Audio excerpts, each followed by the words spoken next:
In our second problem, we have Crazy Cornelius, who's a fire jumper. He's attempting to run and jump through a fire ring. So we're going to look at, he runs 10 feet, and he jumps through a fire ring, and says then he begins to jump 4 feet from the fire ring. So here's his jump. He is 4 feet away from the ring and lands on the other side. So he goes through the ring, lands on the other side 3 feet from the fire ring.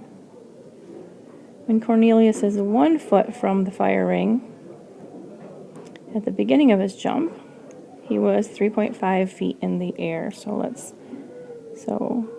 in the first 3 feet, he was 3.5 feet above the ground.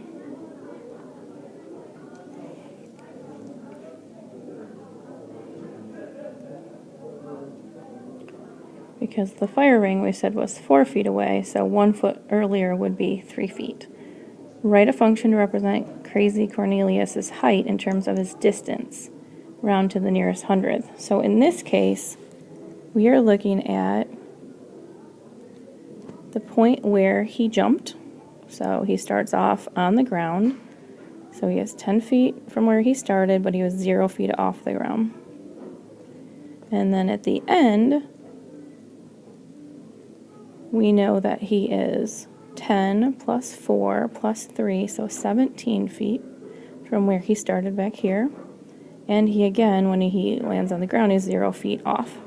So these two values, 10, 0, and 17, 0, are x-intercepts, or zeros. So that is where he is on the ground. And then we have another point up here at 13 feet and 3.5 feet off the ground. So the form we're going to use, we have two x-intercepts. We're going to use intercept form, which is y equals a times x minus r1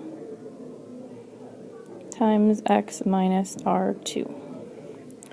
And r1 and r2 are the x values of our intercept. So here we have r1 and r2. So let's go ahead and plug those in. We have y equals a times x minus. We have r1 was 10 and r2 was 17. Now we have a y, an a, and an x value that we don't know, but what we do know is right here. We have another x and a y, so we can plug them in. So y is 3.5, and we have our x, which is 13. So 13 minus our original 10, and then we have 13, because that's still x, minus 17, which was our other x-intercept. So we have two x's, so the x's are the same, 13 and 13. And then we can go ahead and solve the equation. So we have 3.5 equals a times 13 minus 10 is 3. 13 minus 17 is negative 4. So we have 3.5 equals a times negative 12. And then because it's a times negative 12, we can divide by negative 12. And we don't really like fractions or decimals in our fractions, so we're actually going to divide that using the calculator. So 3.5 divided by negative 12 is negative 0.29. Now we can write our equation. Y equals negative 0.29, because that's a, x minus 10, x minus 17. And then if we're going to write that as a function, we're going to say that the height, based on the distance, is equal to negative 0.29, x minus 10, x minus 17. And that would be our final answer.